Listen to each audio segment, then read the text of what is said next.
Bisimila hôtel Lafia la Niko hôtel Lafia wulikajɔw bolodalen do walasa aw bɛ se ka lafiya sɔrɔ cogo min na ani hakilisigi aw ka séjour la anw fɛ Mopti yan kɛrɛnkɛrɛnnenya la Mopti Sevare ka kɛ ni kurantigɛtigɛ ye min ye hôtel Lafia Sevare ale ye wulikajɔw boloda ka se ka min ye awa fɛɛrɛ kɛrɛnkɛrɛnnen dɔw ta walasa aw bɛ se ka lafiya sɔrɔ cogo min na aw ka séjour la hôtel kɔnɔna na n'o ye ka panneau solaire installer min ye kurantigɛtigɛ o degun aw kana o ye séjour la l'hôtel yɛrɛ kɔnɔna na réservation ka kɛ kabi sisan min b'a to aw bɛ se k'aw ka séjour kɛ k'a sɔrɔ tɔɔrɔ tɛ aw kan degun tɛ aw kan hôtel Lafia. Hôtel Lafia ale filɛ ni Sevare bangetaba yanni ka se aéroport sirafara ma station laban i kiniboloya fan fɛ i bi jigin o carré fɛ mètre 200 bɔɲango hôtel Lafia ale cokolen bɛ i kiniboloya fan fɛ i bɛ se ka weleli kɛ nɛgɛjuru siraw fɛ 21 42 14 11 76 01 01 98 66 78 72 04 hôtel Lafia référence do.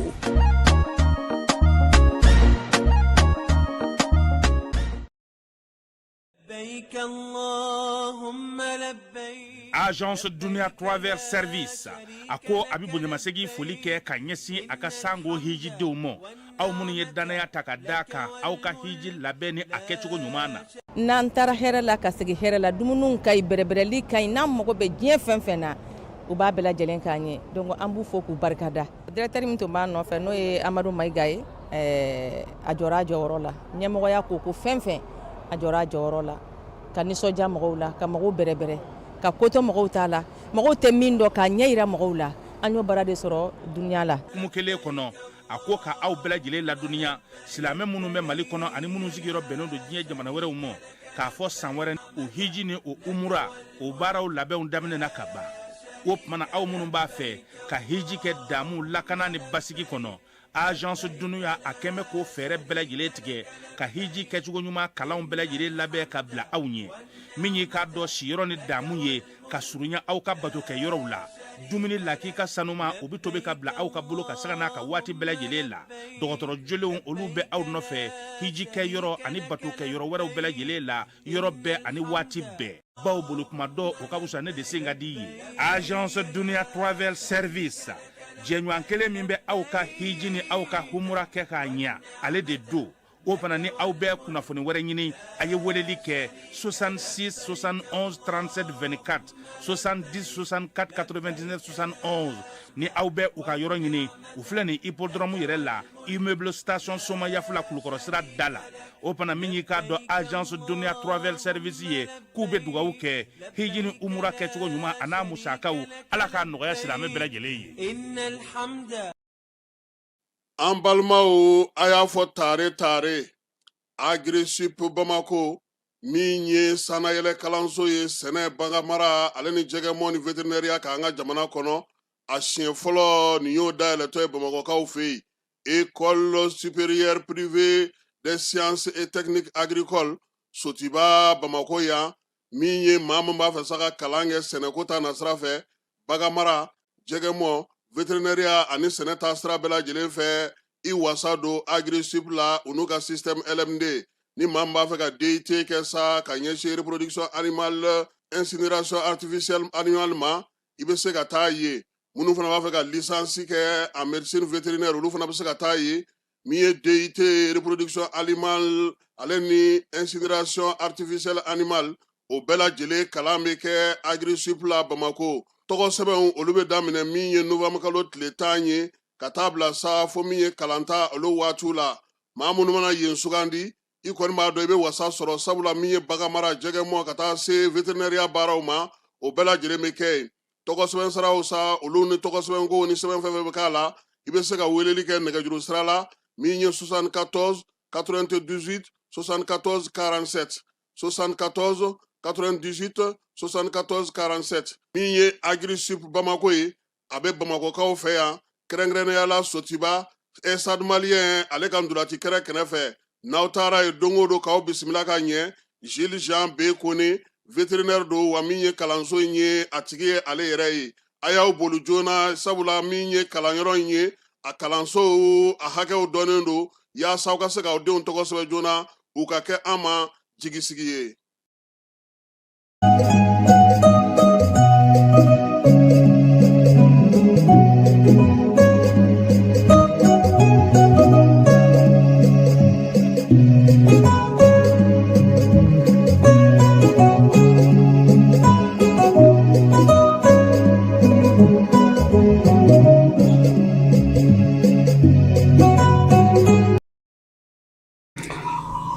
An filɛbaw ni an lamɛnbaw aw bɛɛ lajɛlen aw ni ɲankuma bi ye alamisa ye décembre kalo ale tile 18 san 2025 kuma fɔlen kɔrɔ tɔ o ye dalama ye kabini a bɛ jati kalo ka jati tile f'an kana sigi a kɛnɛ kan bi biennale tumutukaw fɛ yen baaraw kan ka daminɛ bi tumutu labɛnna tumutu denmisɛnw ye wulikajɔ kɛ ka cɛsiri kɛ an'u ka marabolo tugu ka taa fara minisiri min bɛ seko ni dɔnko kunna n'o ye Mamu Dafe olu ye wulikajɔ sugu bɛɛ kɛ biennale fala ye a ma f'i yɛrɛ kɔ hali sɔrɔ nɛgɛkolonŋɔŋɔw bɛ nɛgɛkolon gosi k'u gosi fo ka taa dugu jɛ tumutu kɔni bɛ fo sabula hali sɔgɔmada in na délégation dɔw ma tu yan premier ministre an sigilen don k'ale kɔnɔ nɛgɛ kanɲɛ 16 baara min kan ka kɛ n'Ala sɔnna ma an na an da don o fana na tumutu n'an bɔra ale kɔnɔ an bɛ taa Bamako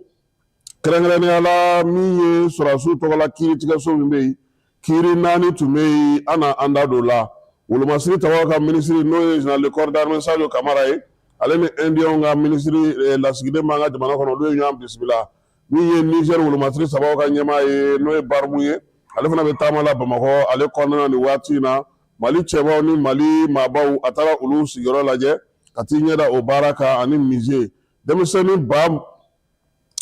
ɲɔgɔn na o de kan ka don baara la segukaw fɛ k'u dɛmɛ sɛnɛko ta nasira fɛ min ye APDP ye fala ye ale fana y'a bolofara dayɛlɛ Motikaw fɛ yen ka kɛ ni farikolo ɲɛnajɛ ye aigle u taara nka fala an ma drapeau di fɛ a ma di yan drapeau ma di yan an kɔni y'o ni fafere ye a na kɛ fafere na drapeau d'u ma ye parce que an kɔni ye jaw ɲini ka dɛsɛ komi an ti Bamakɔ min ye drapeau kɔni nka u kɔni ye ɲinan fini don dɛ awɔ culture fini u y'o don u ka bazɛni min b'a duguma a ɲɛna kosɛbɛ yɛrɛ de nin ye an donkan ye sɔgɔmada in na k'an to tumutukaw fɛ yen ka bɛɛ lajɛlen fo ka bɛɛ lajɛlen waleɲuman dɔn bɛɛlafaranjikaw ka m'olu fana fo fala ye o ye tumutu dugu dɔ kin dɔ ye min ye Gargando ka olu fana kaw fo olu ye tumutu marabolo kɔnɔna na n'o ye Gundamukaw fɛ yen ye Lere Sumpi ka taa se Berma ale ni Gomararus an b'olu bɛɛ lajɛlen fo fala ye an ye ɲɔgɔn sigiɲɔgɔn ye nin waati in na k'an sigiyɔrɔ yɛrɛ bɛɛ kɛrɛnkɛrɛnnenya la stade municipal ale kɛrɛfɛla ma u yɛrɛ ka kuma ko Ocha kɔrɔ wa Ocha kɔrɔ de an b'o so de kɔnɔ an bɛ yan k'an bɛɛ sɔɔni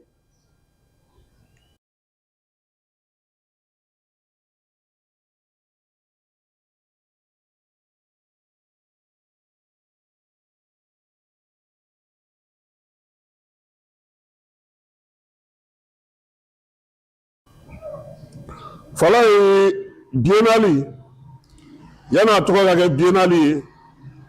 kabini Mali y'a ka yɛrɛma hɔrɔnya ta président Modibo n'a jɛɲɔgɔnw olu ye miiriya kɛ ka fɛɛrɛ sigi sen kan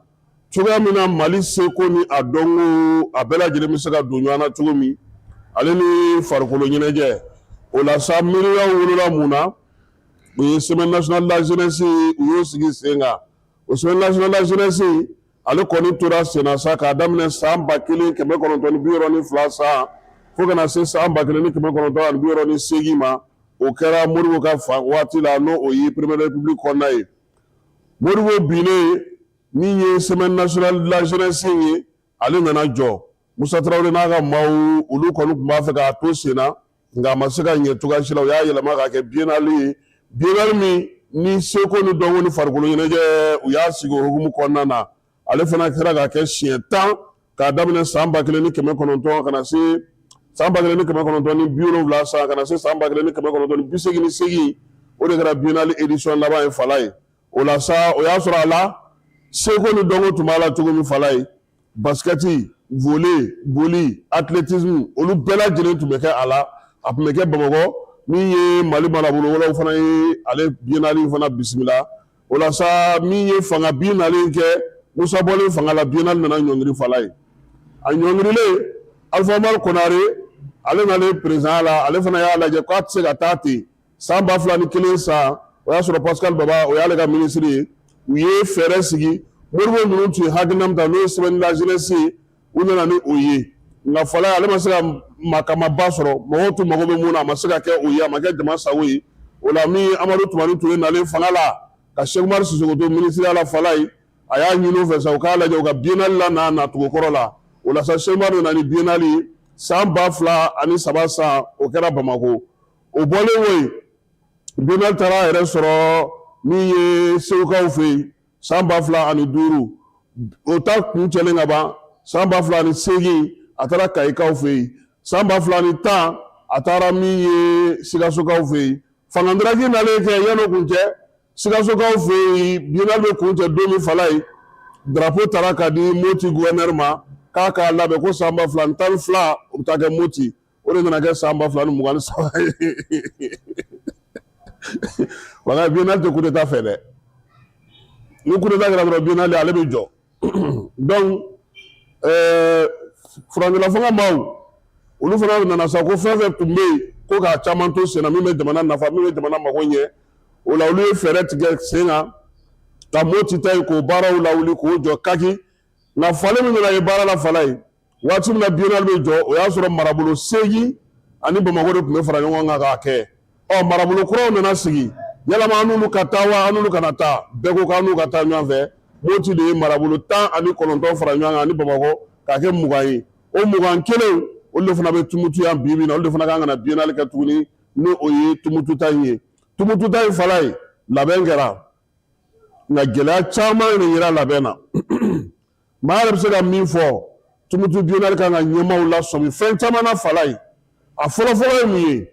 o ye jamana ka se a yɛrɛ kɔrɔ a ka se a yɛrɛ kɔrɔ mun na ni pankuru b'i bolo nin biennale y'a jira k'a fɔ ko jamana mago bɛ pankuru na a kan ka pankuru ɲini a yɛrɛ ye sabula yɔli min dara nin ko in na deli minnu kɛra nin ko in na ani ka taa maaw ɲini cogoya sugu bɛɛ lajɛlen na ka pankurutigi dɔw deli cogo min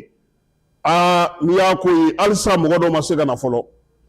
délégation dɔw ka mɔgɔ tɔ bɛ yen hali bi Bamako u ma se ka na donc biennale dun tɛ se ka kɛ ni bɛɛ lajɛlen ka mɔgɔ dafalen t'i bolo a ka gɛlɛn kuma tɛ groupe minnu bɛ jouer olu dɔw ka mɔgɔw kan ka na o la sini yɛrɛ de sufɛ ɲɔgɔn dan bɛna daminɛ parce que o b'a sɔrɔ bɛɛ nana biennale ye mun yira an na fana o y'a yira an na k'a fɔ ko min ye lakana kan ka don ba la Mali fan 14 bɛɛ lajɛlen fɛ siraw bɛɛ lajɛlen kan tiɲɛ don nin sen turupuw bɔtɔ ka na Bamako mɔgɔ caman ma gɛlɛya sɔrɔ nka a y'a yira fana k'a fɔ ko ka dunkafa sabati ka finiko sabati ka minɛnko sabati jamana yɛrɛ fɛn o fɛn bɛ yen n'an bɛ baara kɛ n'a ye a bɛɛ lajɛlen magoɲɛ yira biennale in kɔnɔna na Fala ye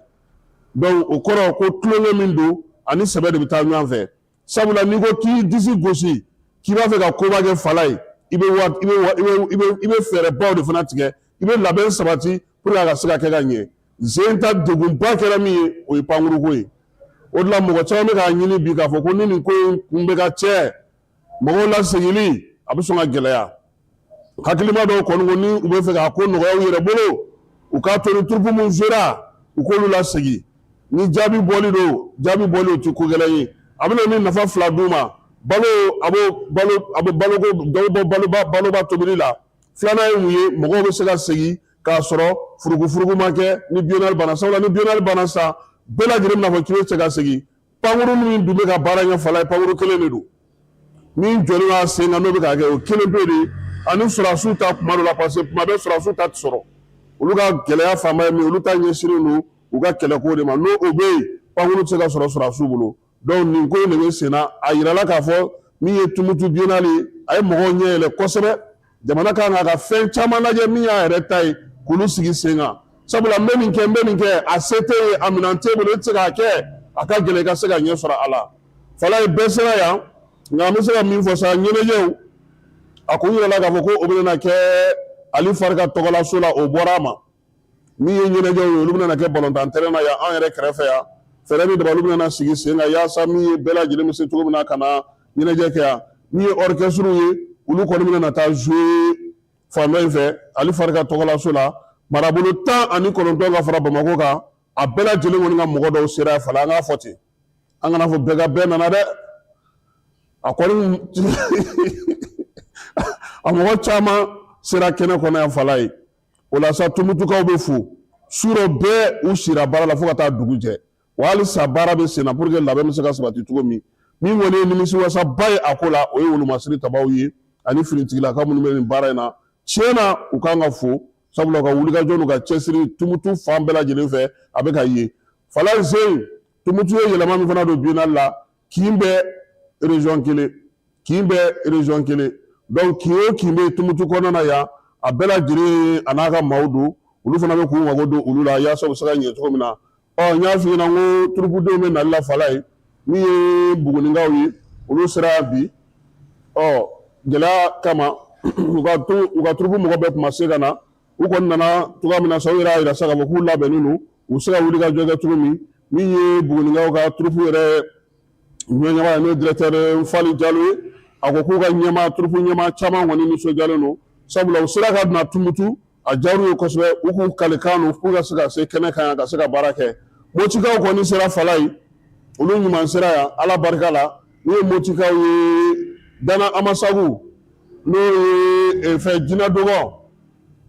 mɔgɔ minnu bɛ Tumutu ya fala ye olu bolo fara ɲɔgɔn kan ka misi kelen di Moti délégation ma n'u ye Moti délégation yɛrɛ sa u ka gouverneur n'o ye général de brigade Dawuda Danbele ale ni maire n'o ye Elhaji Isa Kansa ye olu kɔni taara sa ka taa misi in k'u bolo don a kɔrɔ Jinadɔgɔ kɔni ko sa k'olu ye Moti kɔ bi o Moti kɔ sini ni ye marabolo fɛn fɛn minɛ ka nalen u b'a bɛɛ lajɛlen kunbɛn nka Mopti ta u y'o kɛ kɛrɛnkɛrɛnnenya la sabula fala ye Baɲaŋara yɛrɛ bɔra Moti la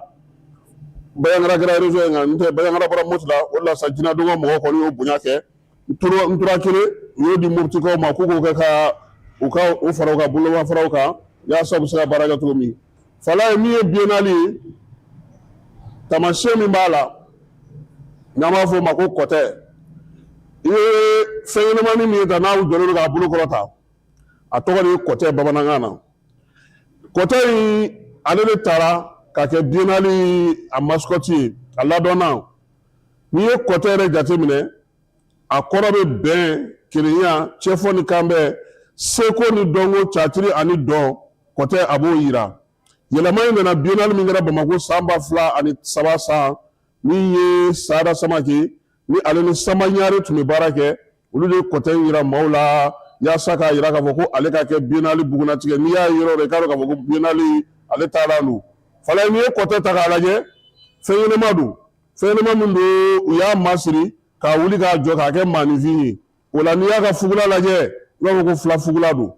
nka n'i y'a lajɛ fana i b'a fɔ ko burudamaw fana ka turuban b'a la wa olu ye fɛnw ye Mali maa bɛɛ lajɛlen bɛ fɛn minnu don o ye bɛn ni kelenya cɛfɔ ni kanbɛn a b'o kofɔ n'i ye Mali marabolo fɛn fɛn lajɛ wa n'i y'a ta k'a lajɛ fana bamananw fɛ yen fala ye min ye kɔtɔ ye a lamininen don cogo min u bɛ maanifinya sigi cogo de kofɔ maanifinya adamadenya don dɔ ka nɔgɔ i ma don dɔ ka gɛlɛn i ma waati dɔ la i bɛ don dugu kɔnɔ waati dɔ la i bɛ na donc kɔtɛ yɛlɛma in a bɛ o de kofɔ maa minnu ye nin sugandi u y'a yira fana k'a fɔ ko a kan ka kɛ bɛn kelenya cɛfɔ ni kanbɛn maliden bɛɛ lajɛlen ni ɲɔgɔn cɛ wa n'i ye kɔtɛ yɛrɛ ta fana bamananw fɛ yen nafa min b'a la kosɛbɛ fala o ye ɲɔgɔlɔn ye ɲɔgɔlɔn min n'a kɛnɛ sigira faama sigilen i bɛ se k'a fɛla fɔ a ye fantan sigilen i bɛ se k'a fɛla fɔ a ye denmisɛnw bɛ se ka bilasira maakɔrɔ bɛ se ka bilasira wa n'i ye kɔtɛ kɔrɔ fana la bamananw fɛ yen fala ye i bɛ den ye a la i bɛ fa ye a la i bɛ ba ye a la i bɛ sigida ye a la i bɛ maanifin bɛɛ lajɛlen ye a la o de la ale taara k'a kɛ bɛn ni kelenya o taamasiyɛn wa n'i ye kɔtɛ ye fala ye e de la ka mɛn ko kɔtɛ ye maaki fɛn ŋɛɲɛman tɛ donc o kɔrɔ ani bɛɛ bɛ ɲɛ sigi la a ka degun tɛ se maa ma fo ni e ta sera a ma donc o de la u y'a sugandi a bɛ bɛn ni kelenya o de ko fɔ ale de ye biennale a taamasere ye fala ye halisa biennale ko ta na sira fɛ sa an b'a yira k'a fɔ n'o y'a sɔrɔ motikaw fɛ yen ɲɔgɔndan kun bɛ kɛ fɛn 7 la yan tumutu u ye 2 bɔ a la fala ye discipline minnu taara sa o ye catiri ye o kɔfɛ orchestre u y'ale ta orchestre kɔfɛ ensemble instrumental national u y'o ta ka danse traditionnelle ta ale ni solo de chant fɛn minnu bɔra la o ye chœur ani ballet n'o tɛ ɲandan kun bɛ kɛ fɛn 7 de kan bon nafa min na k'a la a bɛ dɔ bɔ su janya la et puis maa minnu kun kan ka na fana a bɛ dɔ bɔ olu hakɛ maa nata hakɛ fana na n tɛ san tɔw la a kun bɛ kɛ cogo min na o tun ye nin discipline 7 de nka ɲinan tumutu a ka kɛ ni waati n'a cogo ye u kɔni y'a décider sa k'a fɔ ko min ye catiri ye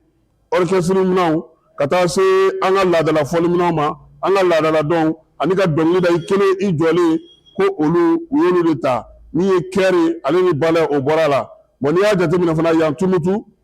fɛn bɛ yen minnu sen tɛ ɲɔgɔndan na i n'a fɔ silamu sinimabɔ bɛ o la ka taa yɔrɔw lajɛ nziiri ni maanaw min ye yɔrɔ minnu bɛ yen n'o ye foire ye maakɔrɔw ka yɔrɔ minnu bɛ tumutu ya ka t'i ɲɛ da olu bɛɛ lajɛlen kan olu bɛɛ lajɛlen sigilen don sen kan yaasa cogoya min na mɔgɔw bɛ se cogo min biennale k'a kungo n'a ɲɛɲɛ bɛɛ lajɛlen dɔn k'a ban pewu ka se ka taa yɔrɔ la fana yɔrɔba minnu bɛ tumutu yɛrɛ dugu kɔnɔna na yan ka t'i ɲɛ da olu kan fala ye bi wulada in na na ala sɔnna a ma min ye premier ministre n'ale donna yan baaraw kan ka kɛ cogo min na o de filɛ nin ye an bɛ se k'a fɔ mɔgɔw ɲɛna sa stade municipal ale kan ka dayɛlɛ nɛgɛ kanɲɛ 12 waati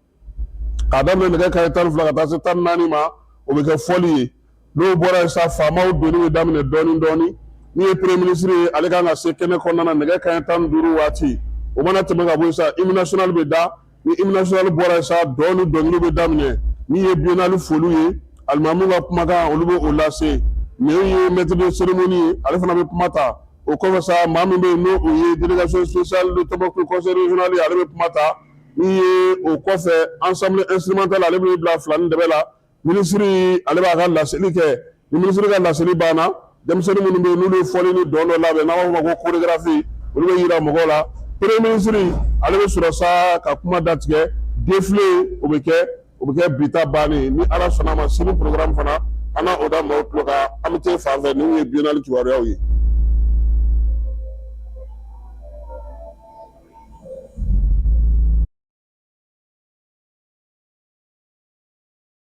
dugutigi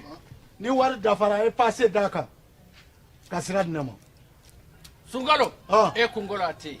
dugu wari ko o d'i ma fo dugu ani dugu dun wari t'a de. o kɔni kuma t'a la sa e ka sama mɔnɛ to yen i yɛrɛ ta. Sita Sidi ka numéro filɛ nin ye wari ci.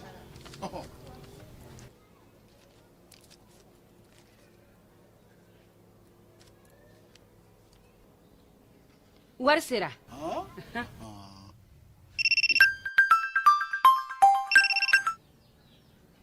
Allo i ye wari sɔrɔ o ɲɛ na tiɲɛ yɛrɛ la ko ni sama bɛ maa min ɲɛ ko n komi t'i gosi. ngonga sama mɔnɛ i yɛrɛ ta a sɔngɔ ka nɔgɔn ni mali wari ci sira bɛɛ ye dépôt ye fu ye wari bɛ ci fu ni application ye wa bɔsara ye musaka fitinin ye sama mɔnɛ ji ni kuran bɛ sara n'a ye crédit bɛ ta n'a ye sanni feere bɛ kɛ n'a ye sama mɔnɛ nin y'anw maliyɛnw ta ye a y'a si filɛ ka nkalon bɔnda.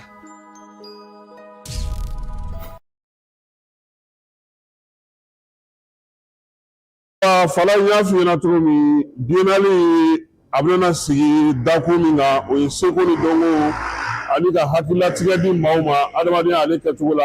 mali fan 14 bɛɛ lajɛlen fɛ sifinnaka minnu bɛ yen n'olu sugandira nin waati na u ka se ka na nin kɛnɛ in ɲɛnamaya olu ye min sɔrɔ o ye ka chorégraphie de kɛ chorégraphie maa 66 min ye Karimu Togola ye ale nana n'olu ye ka bɔ bamakɔkaw fɛ yen min ye maa 300 ani kɔ o tara denmisɛnninw la tumutu yan yaasa ka se ka kɛ k'o dafa donc a bɛ taa se fo maa 300 ani kɔ ma maa 350 ni kɔ ma olu de bɛna dɔn tɛgɛrɛ k'a daminɛ kanku musaka tariku la ka na se fo mali kelen k'a ka yɛrɛma hɔrɔnya ta min ye kɛlɛ minnu b'an fɛ yan degun min b'an kan ani ka tila ka fɛɛrɛw sigi sen kan baaraw bɛna kɛ cogo min na o baaraw de jaw filɛ nin ye tan denmisɛnninw ye répétition kɛ kabini u nana ka bɔ Bamako nin ye a tile 7 ye u bɛ yan u bɛ ka nin baara in kɛ ɲɔgɔn fɛ u ni tumutu denmisɛnw ni ala sɔnna a ma bi cérémonie d'ouverture la ale de bɛna kɛ fɛnba ye fɛn min bɛna yira maaw la mali yɛrɛ sera ka min dilan ni Karim Togola ale ka yamaruya kɔnɔna na o la sa min ye denmisɛnninw kɔni ye kabini kunna sini ni kunu hali surɔ fitirimajɛ waati minisiri ani gouverneur nana lajɛ u ka baara laban tɔw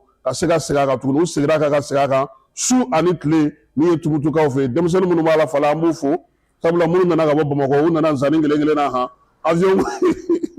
ko in y'a ko gɛlɛya yɔrɔ ye o y'a to ma se ka na mais minnu fana bɛ tumutu yan k'u fana fo u y'u cɛsiri k'u jija kosɛbɛ hali n'o y'a sɔrɔ anw kɔrɔbɔrɔw ka dɔndugu ti nin ye sa an kɔni y'an bila an fila nin de b'a la k'an fasa ja kaki tile 7 kɔnɔ an ka se ka nin kɛ so ni bɛ so fana ka k'olu fana fo k'u waleɲuman dɔn min ye nin baara in ye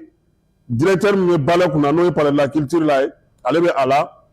ka taa fara ban kelen wɛrɛ kan olu ni Karim Togola n'ale tɛ ko fɔ maa ye tuguni chorégraphie dilanna Mali kɔnɔ ani Mali kɔ kan olu de jɛra ka nin baara in kɛ ɲɛnajɛba de don bi maa caman kan k'ale lajɛ sabula biennale yɛrɛ ouverture baselenba don ale ni défilé de kan n'o ye troupe ka défilé ye bi donc kunun surɔ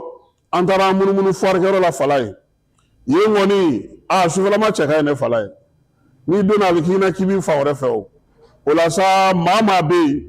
ko nana sanni feere hukumu kɔnɔna na n'u nana n'u bololaminɛw ye cakɛda jɛkulu minnu fana bɛ tumutu kɔnɔna na yan INPS BDM AMP FAFPAW ka taa se jɛkulu wɛrɛw ma ale ni baɲumankɛtɔnw n'i ye tumutu yɛrɛ marabolo 13 maaw ye n'o ye cercle ye olu bɛɛ lajɛlen nana n'u ka minɛnw ye ka n'a bila sugufiyɛ in kɔnɔna na Fala ye n'i donna sufɛ kɔni a tɛ fɛ ka bɔ dɛ sabula a yɔrɔ ɲɛnajɛ bɛ yen dɔn bɛ yen tɛgɛrɛ bɛ yen wa min y'a tɔ bɛɛ lajɛlen diya kosɛbɛ Fala ye u ma don sara k'a la saa to maaw bɛ se ka don ka se ka taa lajɛ a bɛ place monument de l'indépendance monument de la flamme la paix a b'o fanfɛla la donc su o su don fo ka taa biennale ban maaw bɛ se ka t'u sen lajɛ yen fana yen yɔrɔ fana ka ɲi biennale ko hukumu kɔnɔ hali bi Fala ye conseil régional délégation spéciale min bɛ yen a ko k'a tɛ se ka t'u kɔ drapeau 4,000 u y'o de dilan 4,000 min kan ka bɔ bi ka Tɔnbukutu fan bɛɛ lajɛlen minɛ yaasa k'a fɔ ko min ye maa nana biennale la i ni drapeau kelen ka kan faso kanu faso ti adamadenya maanifinya ka Mali k'a jira k'a fɔ ko Mali bɛ yen Mali tɛ tila fiyewu Isiaka Nazim kunungo i taara a fɛ yen a ye min fɔ an ka jɛ k'o lamɛn. Merci beaucoup. Depuis l'annonce par les plus hautes autorités, plus précisément le général d'armée Assimi Goïta, de décréter l'année 2025 année de la culture, Tombouctou n'a jamais cessé de travailler dans ce sens. Cette année, pour nous, Tombouctiens, est une opportunité pour la relance et le développement de la région de Tombouctou. Parce que nous sommes une ville culturelle, nous sommes une ville pleine d'histoire et nous pensons que c'est une opportunité pour nous de pouvoir renouer avec le bon vieux temps. Tombouctou, c'est une ville qui a toujours accueilli maximum de touristes. C'est une ville touristique, c'est une ville historique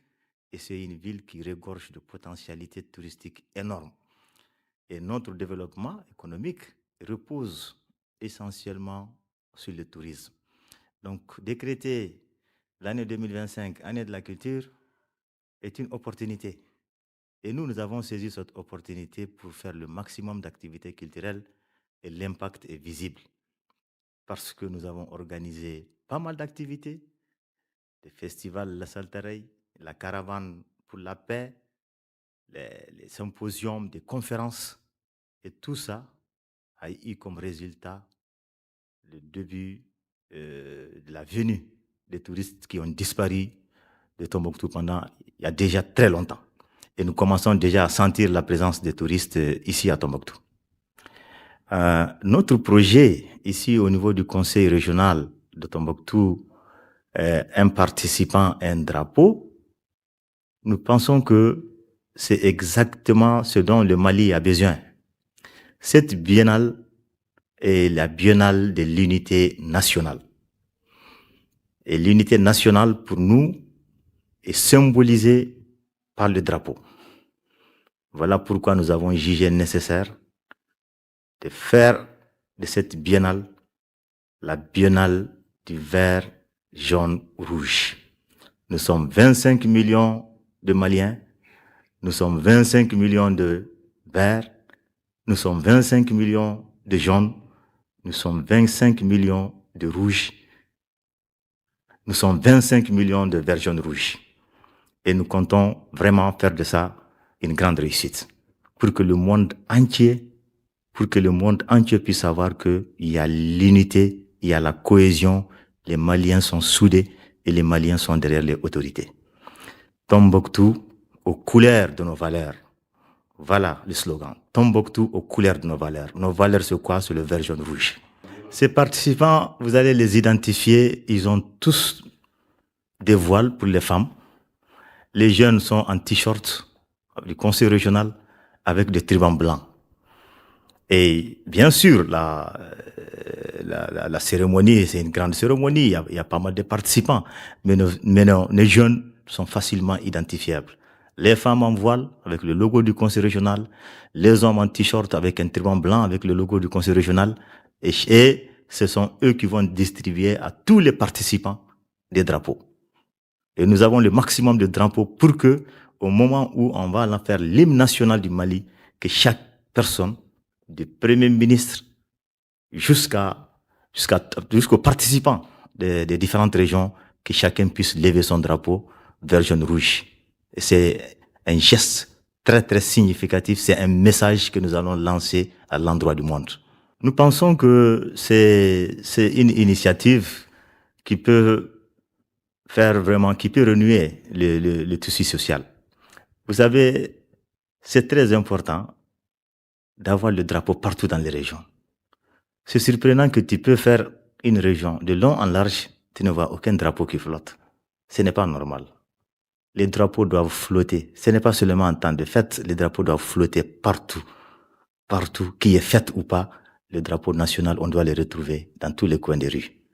Ça montre que depuis à bas âge, quand les enfants commencent à voir le drapeau un peu partout, ils vont se dire que ça a un sens. Ils vont comprendre qu'ils doivent avoir l'amour de la patrie. Ils vont comprendre que ça, c'est la patrie comme ça. Tombouctou, nous voulons que tous les Tombouctiens sortent. Nous voulons montrer au monde entier que Tombouctou, c'est une ville qui existe. C'est pas juste une ville qui se situe au bout du monde, ou que les gens pensent que c'est une ville qui n'a jamais existé, que c'est une ville qui est là comme une ville, je dirais, qui n'existe même pas. Cette biennale est une opportunité pour que les gens puissent comprendre que Tombouctou existe bel et bien.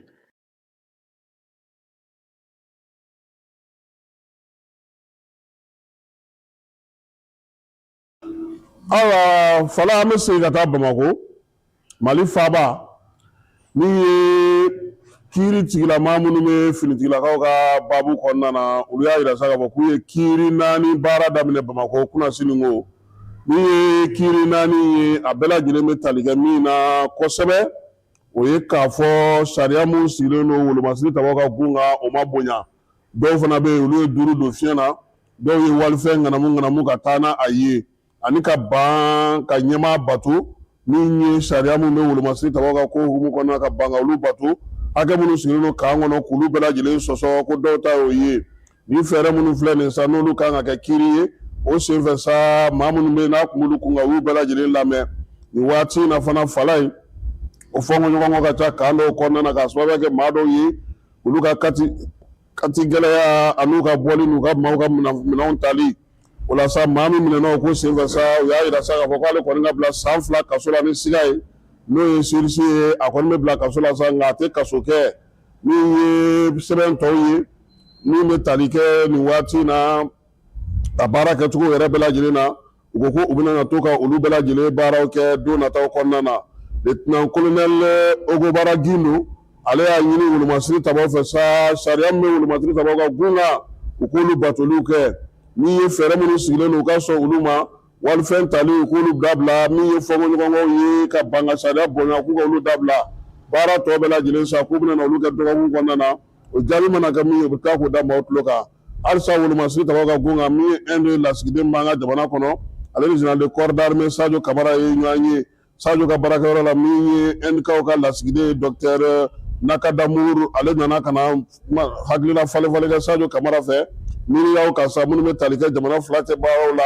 hakilinabaw ye tali kɛ min na sa o ye k'a yira sa bolodiɲɔgɔnma bɛ se ka kɛ cogo min na ni wolomasiri tabaw ye ka fɛɛrɛ sigi sen kan ka jamana k'ale dɛmɛ min ye wolomasiri tabaw bɛ baara mun na nin waati in na ka se ka dɔ fara olu ka basigi n'u ka baaraw kan jamana kɔnɔna lakana ka se ka o sinsin a yirala fɔ k'a fɔ min ye NDK kɔni ye Mali ka yɛrɛma hɔrɔnya a ka jamana fantan naani k'olu y'a yira k'a fɔ k'u cɛsirilen don o la su ani tile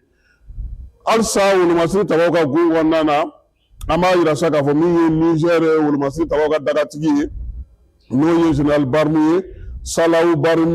Musa Salaw Barmu général de division don ale bɛ taama la Bamakɔ nin waati in na kabini nin kalo in tile 17 nana a jɛɲɔgɔn b'an fɛ yan n'o ye baro kɛlɛtigi ye a n'o ye munumunu salow kɛ Mali cɛbaw ale ni Mali kɛlɛmasaw olu sigiyɔrɔ min bɛ Bamakɔ bi ni o sigilen don kɛrɛnkɛrɛnnen sen kan ka taa fara Sɔrasiw yɛrɛ ka fɛnkɔrɔ marayɔrɔ kan a taara nin yɔrɔ fila in na ka taa taasibila kɛ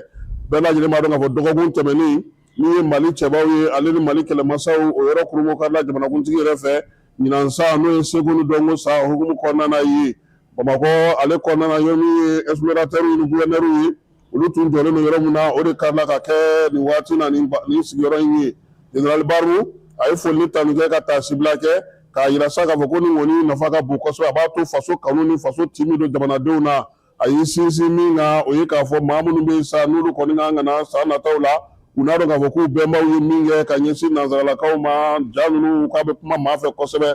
min ye mise fana kɔnɔna na armée yɛrɛ nana cogo di Mali la k'a daminɛ donsow la sa fo ka na se nin waati ma o bɛɛ lajɛlen yirala o kɛnɛ fana kan ye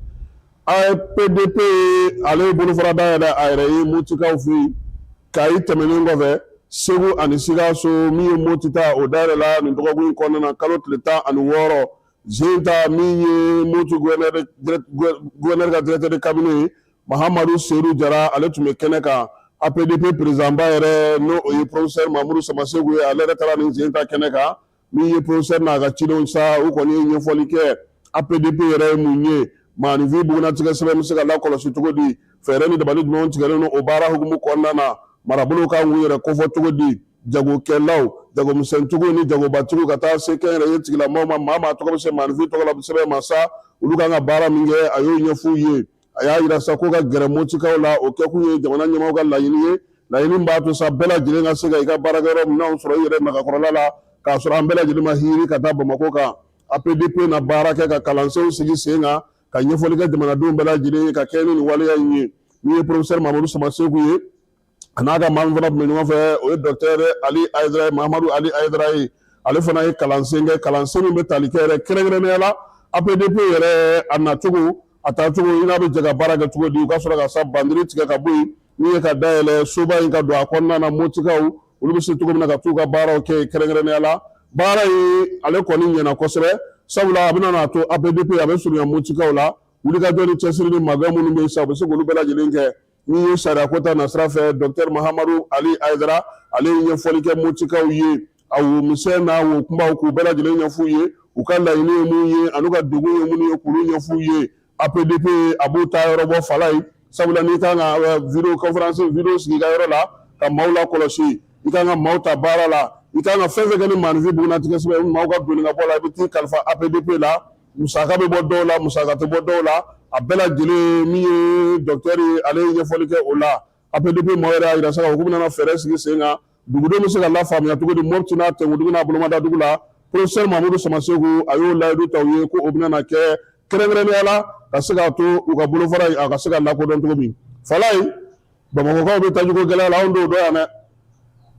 e aranjɛlen station na yan aranti station na yan dɛ ko ka kɛ ni tajugu gɛlɛya ye Segu chef ale ka communiqué 7 ye min ye ko k'a da bɛɛ lajɛlen tulo kan ko nin waati laban in na an ka taji tali fɛɛrɛ kɛrɛnkɛrɛnnen min sigilen don sen kan ka bɔ jamana kɔ kan ka na ko gɛlɛya k'u yera a la k'a daminɛ décembre kalo tile 8 ka taa bila tile 14 na ko nka ko bi ko Ala ni wolomasiri tabaw ka wulikajɔ n'u ka cɛsiri min ye fan caman fɛ ni tajugu gɛlɛya tun bɛ yen ko fura sɔrɔla a la baara ale daminɛna dɔgɔkun kɔnɔna na ni cɛsiri ni timinandiya ye citerne 350 k'olu sera ka don douane cour kɔnɔna na nin waati in na baara kɔni bɛ ka to sen na fɛɛrɛ kɛrɛnkɛrɛnnenw k'olu fana sigilen don sen kan sa yaasa tajiko dugudenw bɛ se ka sɔrɔ tuguni basigi ni lafiya kɔnɔna na min ye wolomasiri tabaw ye ko k'u foni yɔrɔ in na ka wulikajɔ n'u ka cɛsiri min ye taji nacogo ɲuman min ye taji feerelaw yɛrɛ k'olu yɛrɛ fana fo u ka fasoden ɲumanya waleyaw olu la Segu directeur ale de ye sɛbɛn fasiri n'o ye Isa Paul ale de ye sɛbɛn fasiri k'a ci an ma Fala ye n'an bɔra yen marabolo kɔnɔna kibaruyaw la sa segukaw fɛ yen maa 20 olu de bɛna ta sifinnakaw la ka baara sigi olu bɛ se ka baara kɛ u yɛrɛ cogo min nakɔko ta nasira fɛ min ye baloko ta nasira fɛ kaba ale ni malo o sɛnɛcogo ɲuman ka denmisɛnninlakaw k'olu kalan o la baara in kurubu karili kɛra segukaw fɛ nin kalo tile 16 maa 200,000 in ale ta kun ye min ye sa ka se ka min ye fɛɛrɛ kɛrɛnkɛrɛnnenw d'u ma sɛnɛko ta nasira fɛ musolakaw na kɛ 100 sarada la 50 ye min ye cɛmisɛnninw ye olu na kɛ o ye lujuratɔw olu fana sen bɛ a la yaasa u bɛ se k'u boloma yɛlɛma cogo min na dunkafa ka se ka sabati Segu marabolo bɛɛ lajɛlen kɔnɔna na min ye baara in kɛcogo ɲuman kɔnɔna na sa u y'a yira sa k'a fɔ ko Segu komini 15 u y'olu de sugandi min ye dugu 346 ye Segu marabolo kɔnɔna na olu bɛɛ lajɛlen bɛna dɔ sɔrɔ ko in na san 3 baara don baara kurubu karili senfɛ sa ONG Amedi ale y'a yira sa ko sɔrɔ wari kɔni $900,000 o de bɛna don baara in na Fondation Mascardi ale n'a dɛmɛbaaw olu ka baara don Burɛmukaw fɛ ka dɛmɛ ta ka ɲɛsin guwa ma guwa minnu bɛ yen bi ni degun bɛ olu kan kosɛbɛ min ye guwa 3,600 ye u bɛna dɛmɛ ta ka se olu ma Burɛmukaw fɛ baara in kurubu karili kɛra nin kalo tile 16 Burɛmu ale dugu kɔnɔna na kɛrɛnkɛrɛnnenya la Opamu ale jabala la guwa 2,150 olu de sugandira Burɛmu yɛrɛ dugu kɔnɔna na min ye guwa 1,487 ye olu kɔni taara Taboyikaw fɛ yen tɔni 215 u bɛna di Burɛmukaw ma tɔni 149 u bɛ di Taboyikaw ma hakilila in kɔni bɔra baɲumankɛtɔnw yɛrɛ sa o ye tawusa ye yaasa ka se ka balo di maa ma nin waati na nin waati gɛlɛman bɛ se ka tɛmɛ cogo min na dugudenw maa minnu bɛ yen n'olu bɛ dugu kɔnɔna na Burɛmukaw olu fɛ yen Banka Fala ye ko ndigiɲɛso dɛ an bɛ taa fɛn minnu fili ndigiɲɛso la n'an bɛ taa fili sɛfanw an bɛ taa nɔnɔ minnu fili ani sɛw ko hali diinɛ ti bɛn ko nka k'an b'a kɛ dɛ ko min ye ndigiɲɛso kɔni ye a ko ɲɔ ɲɛlen don kosɛbɛ Bankasikaw fɛ yen n'i dun ye a ye i bɛ taa kabakomafɛnw de dalen sɔrɔ yen tuma dɔ la f'i yɛrɛ ja bɛ tigɛ ko maaw kɔni b'a kɛ ko nka ko min ye fɛn ɲɛnamanin ninnu kɔni ndigiɲɛw kɔni bonyali ko tɛ dɛ ko maaw ka maa ɲini de don u ɲɛ bɛ min na ani u ɲɛ tɛ min na yaasa u ka hakilina bɛ se ka lafiya cogo min dugukolo sigi ka k'u b'a kɛ o hukumu de kɔnɔna na waleya in kɔni ni diinɛ si tɛ taa ɲɔgɔn fɛ nka an dulonnen don a la hali bi ndigiɲɛw an b'u sɔn Masa Solomana ale kɔmaw ye ndigiɲɛw ye sanu baarakɛli hukumu kɔnɔna na yanfoyilakaw fɛ yen barosigi kɛra ye ka se ka ɲɛfɔli kɛ min ye yanfoyila ye sa ka se ka maaw lafaamuya sanu sɛbɛnkura la n'o ye code minier ye u bɛ se ka lafaamuya cogo di ka se ka baara kɛ ndamandaw kɔnɔna na nin kalo tile 15 Ngɛlɛninkɔrɔkaw fɛ yen ni o ye jalɔn 2 o komini kɔnɔna ye kilomɛtiri 45 ka kɛ ni yanfoyila yɛrɛ ye maa 50 farala ɲɔgɔn kan sa ka se ka ɲɛfɔli kɛ u ye ka bɔ dugu kɔnɔna na min ye waleya in ye a kɛkun ye mun ye ndamanda maaw olu bɛ se cogo min na ka se ka sanu yɛrɛ bɔli sɛbɛn la fasuguya cogo min na an ka jamana kɔnɔ min ye bolodiɲɔgɔnma min bɛ kɛ duguw ni ɲɔgɔn cɛ marabolow ni ɲɔgɔn cɛ ani kabilaw ni ɲɔgɔn cɛ ani sanubɔlaw ni ɲɔgɔn cɛ baara in kɛkun ye o ye jɛkulu min y'a sigi sen kan sa ale kɔni y'a yira sa k'a fɔ bɛɛ lajɛlen k'i jija koyi ndamango ale ani SLDC ka taa se FNG ma n'olu ye baɲumankɛtɔn ye olu bolo di ɲɔgɔn ma ka se ka baara in kɛ Fala ye ko Nizeriya taara yafa ɲini Burukina fɛ k'i sigi i bolo fila d'a kɔ k'a fɔ k'u ka yafa u ma Nizeriya jamana ɲɛmaaw u y'u ka cidenw bila ka taa Burukinakaw fɛ yen kunungo ka taa yafa deli kɛ baara in kɛra sigili senfɛ sigili min ye Nizeriya jamana ale jamana ni jamana cɛ siranabɔ minisiri n'o ye Yusufu Mɛtama Tugari ye ale kɔni nana sa ko a ka jamana ɲɛmaaw tɔgɔ la a nana yafa deli Burukina a n'a ka jamanakuntigi Kapitɛni Ibrahim Traoré fɛ kabini kuma in bɛ ka fɔ bɔlɔlɔ sira fɛ ni maa tun tɛ ka ba don a la Burukina yɛrɛ télévision so Burukina kunnafoni so n'o y'u ka kunnafoni soba ye olu bɔra k'a fɔ waleya in ma ta dɔwɛrɛ fɛ ko pankuru min bɛ yen n'o bɔra Nizeriya ni Burukinakaw y'o lajigi Bugu Julasokaw fɛ yen k'a n'a kɔnɔmaw bɛɛ lajɛlen minɛ waleya in bɛ tali kɛ o la kibaruya mun dilen filɛ nin ye k'a yira k'a fɔ sa ko Burkina Faso ko ale kɔni kun sigilen don ka nin ko kɔnɔ koyi sabula Nizeriyakaw ma kajibina nkalon to ma min ta ka da olu la nin waleya in senfɛ Burkina ma fɛn fɔ a y'i sigi k'i bolo fila d'a sen kan fo kɔsa in na sa min ye Tinubu ye ale yɛrɛ nɛgɛjuru sira ta koyi ka Ibrahim Traoré wele u ye ɲɔgɔn kuma ɲɔgɔn ya hakilinaw yiralen ɲɔgɔn na a k'o t'a bɔ koyi n bɛ n ka jamana ni jamana cɛ sira ɲɛnabɔ minisiri ci an ma yaasa an ka pankoro min b'aw fɛ yen n'a garagaralen taara sa aw ma ye a ka an mago to o la sa min ye Yusufu Mɛtɛma Tugari ye ale de taara kunungo Burukinakaw fɛ yen a yɛrɛ selen a ko k'u nisɔngoyalenba de don wa waleya min kɛlen filɛ nin ye a ma diya u ye bi a ma diya u ye sini n'u ye Burukinakaw fɛ yen u nan'u yɛrɛ sɔrɔ olu ka dugukolo kan u nana yafa deli nin ko in bɛ se ka ban cogo min sigiɲɔgɔn ɲumanya la o ni Burukina ni ɲɔgɔn cɛ Nizeriya y'a yira fana k'a fɔ a ka cidenw fɛ ko maa maa bɛ yen n'o bɔra ka kuma fɔ ka ɲɛsin Burukina Faso ma bi olu sen t'o la u sen t'o la sini u ka politiki maa dɔ fana bɛ yen o bɔra ka Burukinakaw nɛni ko sɔrɔdasi minnu bɛ yen n'o ye Nizeriya sɔrɔdasiw ye k'olu minɛcogo ɲɛlen tɛ Burukina fɛ Burukinakaw min ye Nizeriyakaw ka cidenw ye a ko k'ale t'a yɛrɛ ye o kuma kɔnɔ olu ka jamana t'u yɛrɛ ye o kuma kɔnɔ sabula min bɛ ka kɛ bi olu de b'a kalama a y'a yira sa k'a fɔ ko min ye nin baara in ye jamanakuntigi ye ale ci a kana ka na ni yafa deli kɛ balimaya ni sinjiya kɔnɔna na min ye Burukina jamanakuntigi ye a kɔni y'o sa k'a y'u ka kuma mɛn ni Ala sɔnna ma u na fɛɛrɛ sɔrɔ Burukinabe-kaw u yɛrɛ ka se ka hakilina sɔrɔ cogo min na ka se ka ninnu jaabi joona u sigilen don k'o de kɔnɔ ko ko in bɛɛ lajɛlen kɛra kunungo Burukina Fasokaw olu fɛ yen Ala ka jisuma k'a fura ye falaye ni maa jɔn Ala fɔ ni yɛrɛ ti ko wɛrɛ nɔfɛ i ka sabali a bɛ maa wasa dɛ n'a ma ɲɛ ka ban u nana ka na nin fɔ k'a yira k'a fɔ ko anw jo t'a la an nana yafa deli a fɛ a ye yafa minɛ ko wɛrɛ mana bɔ a kɔfɛ a bɛ wasa o de la ka tɛmɛ a samalen kan kuma tɛ sigiɲɔgɔnya maaw bɛ se ɲɔgɔn ma kuma bɛɛ maaw ka ko bɛ ɲɔgɔn fɛ n bɛɛ lajɛlen taala ye ɲɔgɔn ye ɲɛmaa bɛ se ka fɔ ɲɔgɔn kɔ nka dugudenw tɛ fɔ ɲɔgɔn kɔ fo ka diɲɛ wuli olu bolo bɛ ɲɔgɔn bolo kuda ye falaye ko Aigle ye donfini kɛ donkunu dɛ u taara Marɔku kunu Seko ni Dɔnko ale san kɔnɔna fini min bɔra u y'o kɛ ka Aigle pari yaasa u ka se ka taa min ye nin waati na Marɔkukaw fɛ yen Coupe d'Afrique ale kɛnɛ kan min y'an ka Samata Sɛgɛw ye k'u sigiyɔrɔ bɛnnen don Casablanca ma ko miirinaw ka ɲi kosɛbɛ denmisɛnninw kɛlen don ka bila hakilina min ɲuman kɔnɔ min ye u k'u ka dege karamɔgɔw n'u ka maaw bɛɛ lajɛlen ye k'u sera Marɔkukaw fɛ yen Casablanca min ye dege karamɔgɔ ye sa a ko kabini karidon kɔni maa kun fɔlɔw n'o ye joueur 8 ye olu sera ale ma ye Djigui Diarra b'o la Ismaël Diawara b'o la min ye Mamadou Samasaw fana b'o la défenseur Wɔyɔ Kulubali b'o la min ye Mamadou Fofana ale b'o la ka taa se Ousmane Kamara ma ale ni min ye Siku Ɲagate Amadou Dante olu bɛɛ lajɛlen kɔni sera ye a tɔ sa a sigilen don ka maa minnu kɔnɔ n'olu tun kan ka se kunungo o ye Mamadou Samake Ibrahim Sissoko n'o ye Mahamadou Doumbouya ye ka taa se attaquant ma Gawusu Jakite Mahamadou Doumbouya ka taa se El Bilal Touré ma Lasina Sinayogo Gawusu Jara ko ninnu kɔni sigi kelen don ka ninnu de tɔw kɔnɔ dege karamɔgɔ y'a yira sa k'a fɔ ko ale kɔni ka denmisɛnninw u ka hakilila tigɛlen don u caman lafiyalen don Abdoulaye Jaabi ale fana tun kan ka se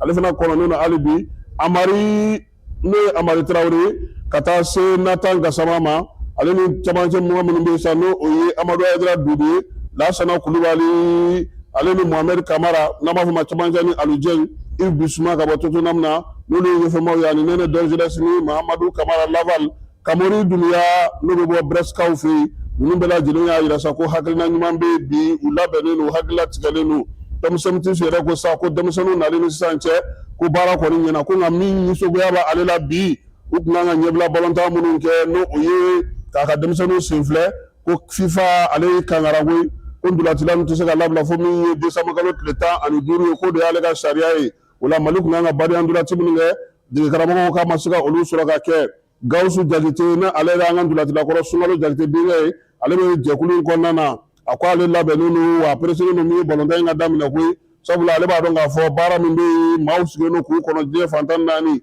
Djigui Jakite o fana y'a yira sa k'a fɔ ko nin kɔni sen na miiriya ɲuman b'u la kosɛbɛ Yves Bissouma a n'a tɔw k'u bɛɛ lajɛlen labɛnnen don sa ka ntɛnɛn don kɔnɔ ntɛnɛn nata n'o o ye nin kalo tile 22 ye Mali ale bɛna n'a ka bɔko fɔlɔ kɛ nɛgɛ kanɲɛ 15 waati ani Zambi a bɛ kɛ ndolantan tere min na sa o ye Mohamed 5 kɔnɔna ye Casablanca kaw olu fɛ yen yanni ani Maroc ka ɲɔgɔn sɔrɔ juma nata no o ye ni kalo tile 20 ani